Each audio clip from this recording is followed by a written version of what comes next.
Naranasan mo na bang magkaroon ng katrabaho na sobrang perpekto? Yung tipong siya na ang pinakamabait, pinakamatulungin at favorite agad ni boss kahit first week pa lang niya? Ingat ka, kasi minsan ang pinakamagandang bulaklak ang may pinakamapaminsalang tinik. Ako si Alex at ito ang kwento kung paano nilaso ng isang ahas ang opisina namin at kung paano ko siya pinagbayad. Kung handa ka na sa chismis na may halong life lesson, hit mo na yung like at subscribe button. Huwag kang pipikit, baka ikaw na ang susunod na target. 2 taon na ako sa kumpanya. Tahimik lang ako. Ako yung tipo ng empleyado na nag-i-in, gumagawa ng trabaho at nag-out ng walang masyadong daldal. Wallflower kung tawagin nila. Pero ang hindi nila alam, ang mga tahimik, sila yung pinakamadalas mag-observe. Nakikita ko lahat, naririnig ko lahat. Doon nagsimula ang lahat nung dumating si Bea. Hi everyone! Ako po si Bea. I'm so excited to work with you all! Unang araw pa lang, main character energy na agad siya. Maganda, laging nakasmile at may dalang donuts para sa buong team. Charming, ika nga. Lahat sila nabudol agad. Si Sir Chief, yung boss naming madaling magoyo sa magagandang ngiti, tuwang-tuwa sa kanya. See, ganito dapat ang attitude. Very refreshing, sabi ni Sir Chief habang kumakagat sa donut na bigay ni Bea. Pero ako, may nararamdaman akong kakaiba. Alam mo yung gut feel na parang may mali? Yung ngiti niya, hindi umaabot sa mata niya. Parang rehearsed, parang script. Ang unang biktima niya? Si Miss Sarah. Si Miss Sarah ang team leader namin noon. Strict siya, oo, pero fair. Siya yung tipo na ayaw sa sipsip, gusto niya output. Obviously, hindi niya bet yung pabibo style ni Bea. Isang beses, narinig ko sila sa pantry. Bea, seryosong sabi ni Miss Sarah, I appreciate the enthusiasm, pero mali yung report na sinubmit mo kay Sir Chief. You bypassed me. Next time, dadaan muna sa akin yan para ma-check ko. Oh my gosh, I'm so sorry Miss Sarah, sagot ni Bea, boses na parang maiiyak. Gusto ko lang naman makatulong kasi busy ka kahapon, sorry po talaga. Pagkaalis ni Miss Sarah, nakita ko si Bea.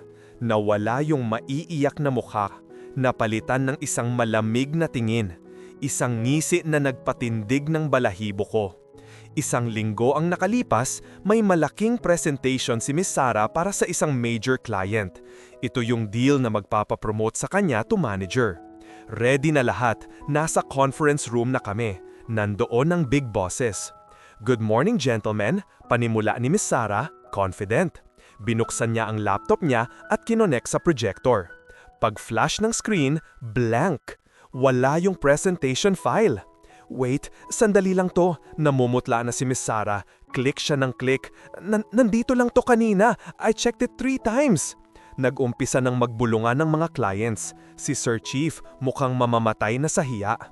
Biglang tumayo si Bea. Sir Chief, Miss Sarah, if it helps, I have a backup copy. Naisip ko lang ko kasi na baka magka-technical problem, so I prepared one last night based sa notes ko. Savior? Bida? Yes, si Bea. Siya ang nag-present. Since notes lang daw niya yon, hindi kasing ganda ng original ni Miss Sarah, pero enough na para maisalba ang meeting. The clients were impressed by her initiative. Pagkatapos ng meeting, rinig na rinig sa buong floor ang sigaw ni Sir Chief kay Miss Sarah. Irresponsible! How could you lose a ₱1,000,000 file? Umiiyak si Miss Sarah habang nag-iimpake ng gamit ng hapong iyon. Hindi ko alam anong nangyari Alex, bulong niya sa akin nung dumaan ako. Juro, hindi ko binura, may gumalaw sa laptop ko nung nag-lunch break ako. Tiningnan ko si Bea sa kabilang cubicle. Nakatingin din siya kay Miss Sarah. Nakangiti siya ng bahagya habang humihigop ng kape. Gotcha, sabi ng mga mata niya. Doon ko na-confirm, hindi lang siya bibo. Ahas siya at gutom na gutom siya sa posisyon. Pangalawang biktima, si Mark. Si Mark yung vocal sa office, prangka. Siya yung unang nagsabi ng malakas na plastic yang si Bea. Dahil wala na si Miss Sarah, si Bea na ang naging acting team lead dahil favorite ni Sir Chief. Si Mark laging kinokontra si Bea sa meetings. Hindi realistic yung target mo, Bea. Papatayin mo kami sa OT, sabi ni Mark isang beses. Well, Mark, kung hindi mo kaya, maybe this team isn't for you, sagat ni Bea with a sweet smile. We need team players here. Alam kong mainit na ang dugo ni Bea kay Mark, kaya binantayan ko siya. Tuesday morning, dumating si Mark na galit na galit. "Sinong kumuha ng petty cash sa drawer ko?" sigaw niya. Nawawala ang 5,000 pesos na budget ng team para sa team building. Si Mark ang treasurer. Nagkagulo, tinawag ang HR, hinalughog ang mga gamit. At saan nakita ang pera? Sa bag ni Mark, nakaipit sa pinakaloob na pocket. "Ano to, Mark?" galit na tanong ni HR. "Nagnanakaw ka na ba ngayon?" "Hindi akin yan. Bag ko to, pero hindi ko nilagay yan dyan. Sinesetup ako." "Sino naman magse-setup sa'yo, Mark?" tanong ni Bea. Malumanay ang boses pero mapangasar. "Wala namang may galit sa'yo dito. Maybe you just needed money?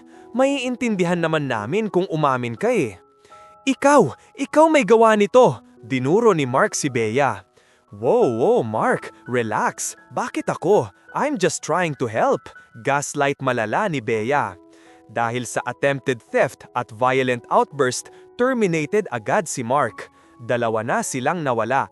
At sino ang naiwang bida? Si Bea.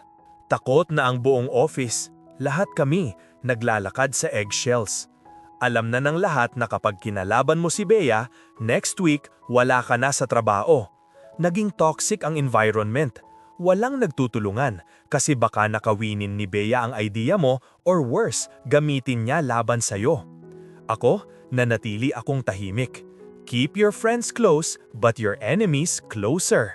Nagumpisa akong makipag-close kay Bea. Kunwari, hanga ako sa kanya. "Grabe, Bea, ang galing mo talaga," sabi ko habang nagkakape kami. "Buti nakayanan mo yung stress nung kay Mark."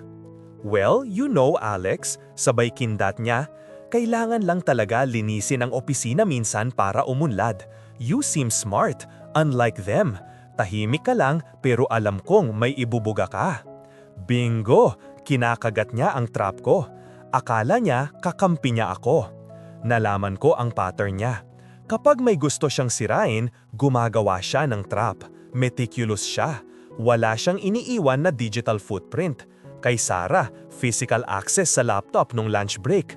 Kay Mark, physical planting of evidence nung iniwan ni Mark ang bag niya para mag-CR. Old school sabotage. Mahirap hulihin kasi walang CCTV sa loob ng work area namin, sa hallways lang. Dumating ang annual evaluation. Ito na yung chance para sa promotion to department head. Ang kalaban ni Bea, walang iba kundi ako. Yes, ako. Dahil sa tagal ko na sa kumpanya at consistent performance, ako ang next in line kung seniority ang pag-uusapan. Naramdaman kong ako na ang next target. "Alex, congrats! Balita ko ikaw daw ang strong contender for depth head ha?" Bati sa akin ni Bea isang umaga. Ang tamis ng ngiti, parang asukal na may lason. "Nako, hindi naman siguro. Ikaw yon, malakas ka kay Sir Chief," pahambol kong sagot. "May the best employee win," sabi niya, sabay abot ng kape sa akin. "Here, I bought you one para ganahan ka sa final report mo." Tinanggap ko yung kape pero hindi ko ininom. Tinapon ko sa CR nung hindi siya nakitingin. Mahirap na, baka may gayuma o pampapurga. Alam kong sisirain niya ang final report ko. Ito yung report na magdedetermine kung sino sa amin ang mapopromote. Kaya gumawa ako ng sarili kong patibong. Gabi bago ang deadline, nag-OT ako kunwari. Iniwan kong bukas ang laptop ko sa desk ko na may nakalagay na file. Final_department_strategy_alex.ppt. Nagpaalam ako kay Bea na mauuna na ako dahil masama ang pakiamdam ko. "Sige lang Alex, pahinga ka na. Ako na maglolak ng office," sabi niya. Napansin kong sumulyap agad siya sa laptop ko. Umalis ako. Pero hindi ako umuwi. Pumunta ako sa security room. Close ko si Kuyang guard dahil lagi ko siyang binibigyan ng merienda. "Kuya, pwede makisuyo? May naiwan kasi ako. Check ko lang sa CCTV kung nasa desk ko pa." Palusot ko. Sa monitor, kitang-kita ko ang nangyari.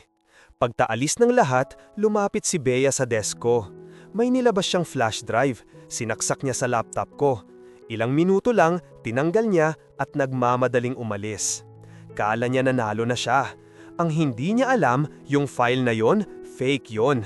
Puno yun ng maling data, bloated projections at strategies na siguradong ikakalugi ng kumpanya. Ang totoong report ko, nakasave sa cloud at nakasecure sa personal laptop ko sa bahay. Kinabukasan, presentation day. Nauna ako mag-present, ginamit ko yung totoong report. Impressive, pulido, walang butas. Nakita ko ang gulat sa mukha ni Bea. Namumutla siya habang nagsasalita ako. Tinitignan niya yung flash drive na hawak niya.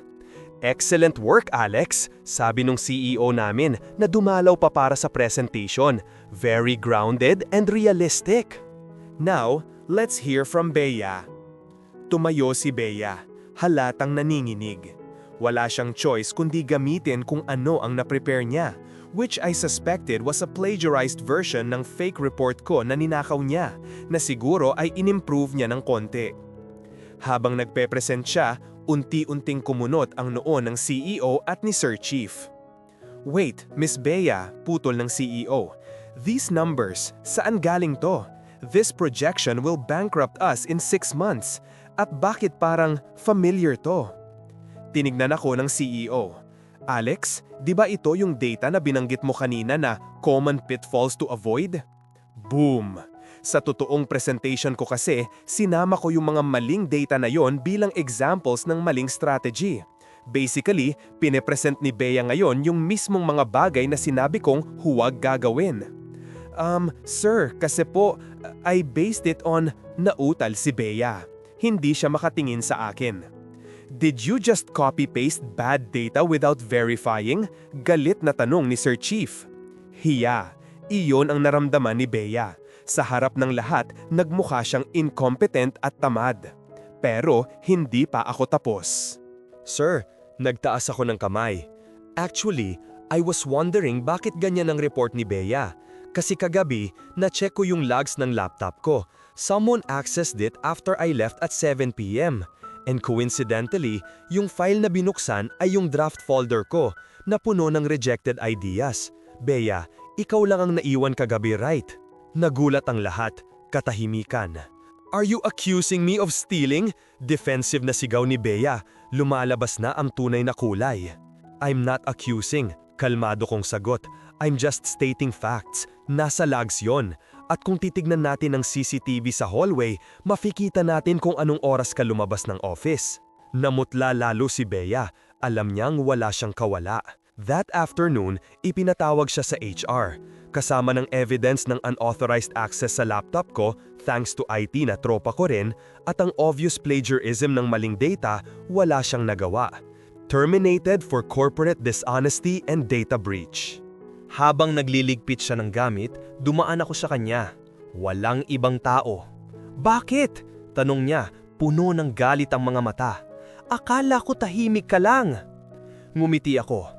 This time, ako naman ang nagbigay ng ngiting hindi umaabot sa mata. "Alam mo, Bea, sa Animal Kingdom, hindi lang ahas ang delikado," bulong ko sa kanya. "Minsan, kailangan mo ring matakot sa gagamba." Tahimik lang kami, naghihintay sa sulok, hanggang sa ikaw na mismo ang pumasok sa sapot namin. Umalis siya ng umiyak, hindi fake tears, totoong iyak ng talunan. Ako na ngayon ang department head. Tahimik pa rin ang opisina pero wala nang takot. Kayo sa inyo dyan na may mga office snakes sa trabaho, huwag kayong padalos-dalos. Observe, learn their patterns, at kapag ready ka na, strike when they least expect it. Minsan, kailangan mo ring maging wise para talunin ang tuso. Kayo, may kwentong ahas din ba kayo sa opisina? I-share nyo naman sa comment section para mabasa natin. Huwag kalimutang mag-like kung nasatisfy ka sa karma ni Bea at subscribe para sa mas marami pang real-life horror stories sa corporate world. Until next time, ingat sa mga plastic!